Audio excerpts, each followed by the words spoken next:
so far about this part. Okay. And jump into Hebrews. And so, begin with 11 and kind of review that some.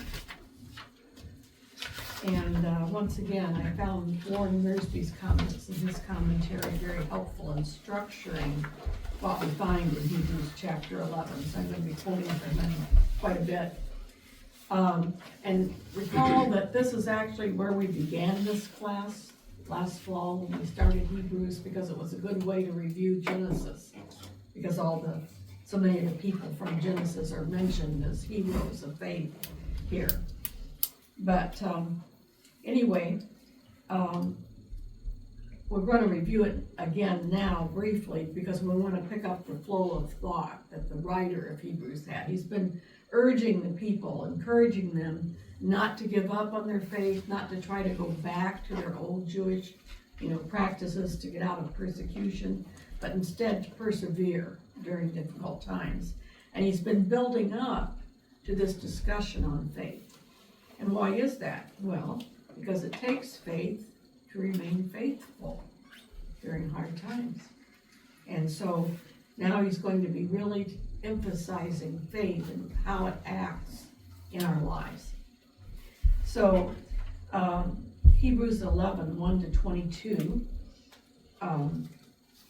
starts out with, now faith is the assurance of things hoped for, the conviction of things not seen.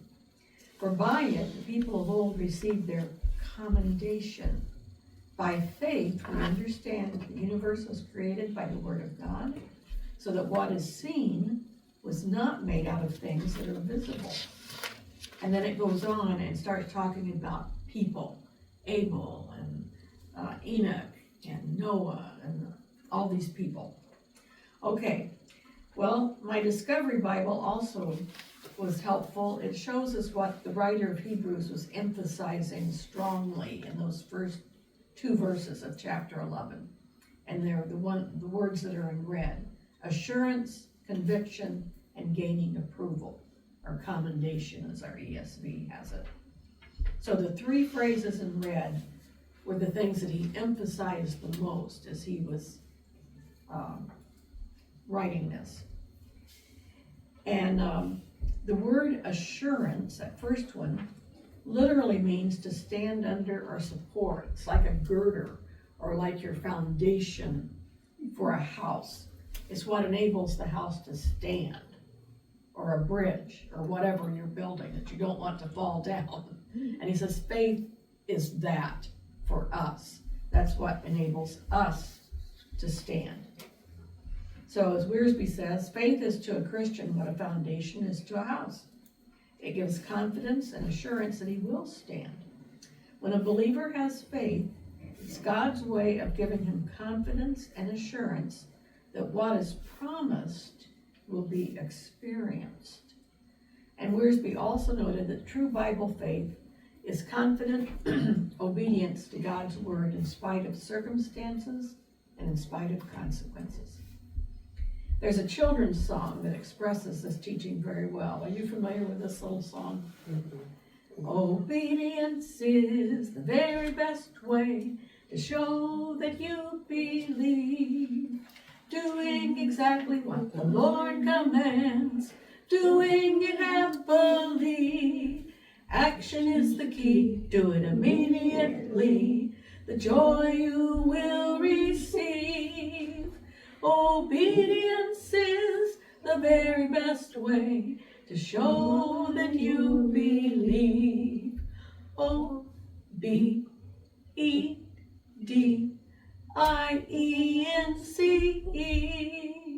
Obedience is the very best way to show that you believe. And you see why I like it? It has my name right there. But anyway, that is how we show that we have faith, is by obeying what we've learned. Well, that all sounds very good. Mm-hmm. But how can we have the faith to keep following when life gets really difficult? As Wiersbe points out, faith is only as good as its object, what you put your faith in. And the object of our faith is God. So we have a strong, firm thing, not thing, but person that we are trusting. And what happens when we do that? Well, it says we can faithfully obey when we are totally convinced that God will keep his word and his promises. And what happens when we do that? Well, then we come to that third thing that was emphasized. We gain God's approval. It's interesting to learn that the Greek word that was translated approval or commendation, depending on what version you have, it comes from a root word that literally means to bear witness to something. It's like you're in court and say, I can testify that this person has faith because I saw him do this, this, this, and this, that kind of thing. And in this case, the person giving the testimony is God himself, pretty reliable witness. God has observed the faithful obedience of various people, and he bore witness to it by having Moses or whoever the specific author was write it in the Bible for us. And then Jen Wilkin has reminded us of one example from the book of Genesis this morning. Abraham unquestioningly prepared to sacrifice his precious son Isaac because God had commanded him to. And now the writer of Hebrews points out the specific ways that several other Old Testament men and women demonstrated their faith through their actions. And then what happens? All these people then become witnesses to us who read the Bible of the faithfulness of God to keep his word. So God observed them being faithful to what he said, and then they gave praise, and they're witnesses to us to help build our faith. Now, if you're at all familiar, if you've ever heard a sermon on the radio or something, or read an article by Warren Wiersbe, you know he loves alliteration. So I'm going to use his descriptions to review the Old Testament people mentioned in verses 4 through 31. He says Abel was an example of faith worshiping in the right way. Enoch, of faith walking. Remember, Enoch was in that genealogy coming down from Seth. And it says he walked with God, meaning he daily was in communion with him and following his ways, and then God took him to heaven directly without dying. Anyway, with faith walking. Noah, faith working. Spent 120 years building that ark, and preaching. The patriarchs, Abraham, Jacob, Joseph, and that group, faith waiting. God had made promises. You're going to have the promised land. You're going to have many descendants. But they had to wait until it was God's time for all that. So they kind of showed us how to wait. Moses, faith warring, and Joshua and Rahab, faith winning. Okay, so let's turn the page, and that brings us to verses 23 to 40. And this picks up where we stopped last fall. We only did the people in Genesis. So in verse 23, it picks up with Moses, now that we're in Exodus. So let's read these verses, and then we'll come back and discuss them. By faith, Moses, when he was born, was hidden for 3 months by his parents because they saw that the child was beautiful, and they weren't afraid of the king's edict. By faith, Moses, when he was grown up, refused to be called the son of Pharaoh's daughter, even though she had adopted him, choosing rather to be mistreated with the people of God than to enjoy the fleeting pleasures of sin. He considered the reproach of Christ greater wealth than the treasures of Egypt, and because he was looking forward to a reward. By faith he left Egypt, not being afraid of the anger of the king, for he endured as seeing him who is invisible. By faith he kept the Passover and sprinkled the blood, so that the destroyer of the firstborn might not touch them. And then by faith the people crossed the Red Sea as on dry land. But the Egyptians, when they attempted to do the same thing, they were all drowned. By faith the walls of Jericho fell down after they'd been encircled for 7 days. By faith Rahab the prostitute did not perish with those who were disobedient, because she had given a friendly welcome to the spies. And what more shall I say?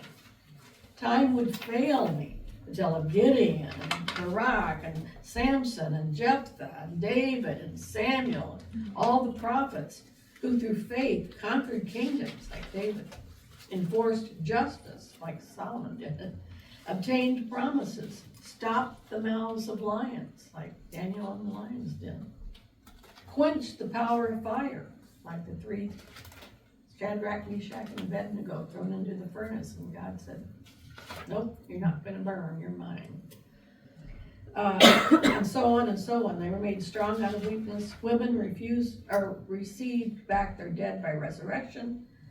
But then they give the other side of the story. Some were tortured, refusing to accept release, so that they might rise again to a better life. Others suffered mocking and flogging and even chains and imprisonment, like, say, the Apostle Paul. They were stoned, they were sawn in two, they were killed with a sword, they went about in skins of sheep and goats, destitute, afflicted, mistreated, of whom the world was not worthy, wandering about in deserts and mountains and in dens and caves of the earth. And all these, though commended for their faith, did not receive what was promised, since God had provided something better for us, that apart from us, they should not be made perfect. Okay, so what do we have here? Well, back on the previous page when he had this alliteration, he talked about Moses warring. And I don't know, maybe that about Moses warring. I don't remember him being in any fights or leading an army or anything. Well, as Wiersbe explains, with this transition to the life of Moses, the writer begins to focus on the way faith confronts opposition and hostility. And certainly Moses faced that from Pharaoh. He faced it from a lot of his own people. They didn't like the way he was leading sometimes. And certainly facing opposition and hostility was something that the people who were reading this letter from Hebrews was very familiar with. So anyway, the writer lists several ways that Moses and his parents before him exercised faith in a variety of contexts. And then verses 30 and 31 pick up with examples of faith that occurred after Moses died and was no longer on the scene. Personally, I thought that both verse 30 and 31 read a little bit oddly in our ESV. For example, the wording in verse 29, it says, where is this? No, not 29. Oh, 30. By faith, the walls of Jericho fell down. It sounds like the walls had faith. And we know that's not true. They're inanimate objects. But what it is, the army had the faith that if we just march around, that's all we need to do. We don't need to attack those walls. And sure enough, on the seventh day, boom, those walls fell flat down. So the Israelite army demonstrated their faith as they continued to march around, and then God showed his approval of their faith and demonstrated his own faithfulness to keep his word when he had those walls collapse, enabling the Israelite army to rush in, capture the city. This was their very first battle, their very first victory. So God is encouraging them. I'm with you. And it's going to happen miraculously because I am with you. Okay, well, what about the next verse? When it talks about Rahab giving a friendly reception or something, well, given her profession, that sounds almost risque. And this is the one case where I like the King James better. It says she accepted them or greeted them with peace. Yes. She didn't treat them as hostile enemies. Now remember, they're spies. Their whole purpose in being here is to find the weaknesses so that they can capture this city. But what has happened? Rahab has heard about this God, and she has actually come to believe he's the only God there is. He's God in heaven above and earth beneath. She's put her faith in him, and so she welcomes them not as traitors or enemies, but as God's messengers. It's a beautiful thing. And you think, how encouraging would that have been to the people that heard Hebrews for the first time? They're in a church, it's a mixture of Gentiles and Jews. Oh, right in the middle of all these Jewish people, here's a Gentile, pagan woman who is demonstrating faith, and God's commending her. There's hope for me, you know? So I think that would be a special encouragement to them. That God was, even back then, if a Gentile put their faith in him, he commended them and rewarded them for it. So anyway, and God rewarded her. Her life was spared. In fact, her whole family, her extended family's lives were spared. She later married a Jewish man. She was accepted into the Jewish community because of her faith. And guess what? One of her offspring, not offspring, but descendants, King David. And guess who was a descendant of his? Jesus Christ. So she's one of the ancestresses of Jesus Christ himself. And again, what a encouragement that would have been to Gentile believers who were in the first generation, you might say, of coming into the faith during New Testament times. Okay. Verses 32 to 38 then gives a summary of just a whole bunch of them, a whole bunch of Old Testament saints that were just too many for the writer of Hebrews to discuss in detail individually. Instead, what he does, he first begins with a group of people who were victorious over their circumstances, the ones that conquered kingdoms and stopped the mouths of lions and did all those miraculous things by God's help. But then he went on to talk about other people whose faith enabled them to remain victorious despite their circumstances. Those were the people that were mocked and mistreated and tortured and even killed. And then we come down to verse 39 at the end of the chapter, and it sounds very sad. It says, all these people, this last group, even though they were commended, they didn't receive what was promised. But you know what? We know that there's another word that needs to be added at that end of that sentence in big capital letters. They didn't receive what was promised yet. They are, well, they're with God in heaven now. They lived thousands of years ago. So in a sense, they have received some of their reward, but they're going to receive their full reward. But it says, God had provided something better for us, that apart from us, they should not be made perfect. As verse 40 tells us, all these people are indeed going to receive their promised reward, and we are going to be there to witness it and to clap for them. Good for you, Not only that, but they'll get to watch us getting our rewards at the same time. It's sort of like waiting for the entire family to gather at the ancestral home for Christmas before handing out the presents. Wait, Sally's not here yet. When everybody's here, all right, time for presents, time for rewards. So we all celebrate together, only infinitely better. Okay, and I intended to do chapter 12, and with Christmas in the bill, I didn't. So we will do chapter 12 next week, and I hope to do 13 as well. So go ahead and review chapter 12, and then read 13, and we'll try to wrap up Hebrews next week. Okay? All right. I read ahead. I couldn't believe how much gold they used